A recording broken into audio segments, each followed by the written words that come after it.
नमस्ते, स्वागत है न्यूज़ 18 का डिजिटल प्लेटफॉर्म देख रहे हैं आप। मैं हूं आपके साथ पूजा सचदेवा।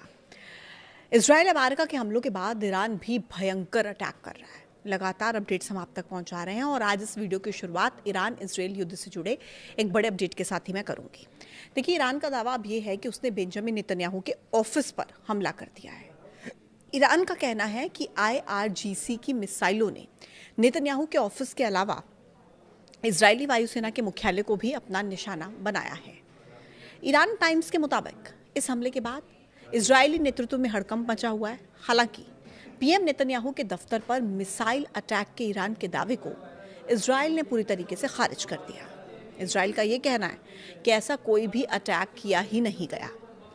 फार्स न्यूज एजेंसी के एक बयान में IRGC गार्ड्स ने कहा कि जायोनी शासन के क्रिमिनल प्रधानमंत्री के ऑफिस और शासन के एयरफोर्स कमांडर के हेडक्वार्टर को निशाना बनाया गया। अब इस बयान में यह भी कहा गया कि हमले में खेबर मिसाइलों का इस्तेमाल किया गया। देखिए, ईरान के supreme leader Ayatollah Ali Khamenei की मौत के बाद मिडिल ईस्ट में 8 देशों में मौजूद अमेरिकी सैन्य ठिकानों को पहले ही निशाना बनाया गया है, जिनमें कतर है, दुबई है, UAE है और बहरीन भी शामिल है, जिनको निशाना बनाया गया। अमेरिका और इजराइल के ईरान पर हमलों के बाद पश्चिम एशिया में इस समय तो काफ़ी तनाव की स्थिति है, तनाव बढ़ता जा रहा है। इस हमले में तेहरान के कई बड़े नेताओं के मारे जाने की खबर भी सामने आई है, जिनमें supreme leader Ayatollah Ali Khamenei का नाम भी शामिल बताया गया। हमने बताया आपको, जिसकी बाद में पुष्टि की गई। हमले में ईरान को काफ़ी नुकसान हुआ, उसकी सेना के भी कई वरिष्ठ कमांडर्स की इसमें मौत हुई है। हालांकि ईरान के जो राष्ट्रपति हैं मसूद पेजेश्कियन, उन्होंने कहा है कि युद्ध जैसे हालात के बावजूद देश की जो सरकारी व्यवस्था है वो पूरे तरीके से काम करती रहेगी। उन्होंने मंत्रियों और प्रशासनिक अधिकारियों को निर्देश दिए कि सभी सरकारी काम बिना किसी रुकावट के, बिना किसी बाधा के जारी रहें। आपको ये भी बता देती हूँ कि इजराइल के हमले में खामेनेई की पत्नी की भी मौत हो गई है। खामेनेई की पत्नी बहुत ज़्यादा गंभीर रूप से घायल हुई थी इजरायली हमले में और उनकी भी मौत की पुष्टि हो चुकी है। अब सवाल ये है कि युद्ध कहाँ तक जाएगा। हालांकि देखिए, युद्ध को किसी न किसी पॉइंट पे तो रोकना ही पड़ता है, लेकिन कितना लंबा खींचेगा ये युद्ध, क्योंकि ईरान तो कह रहा है कि वो झुकेगा नहीं, युद्ध जारी रहेगा।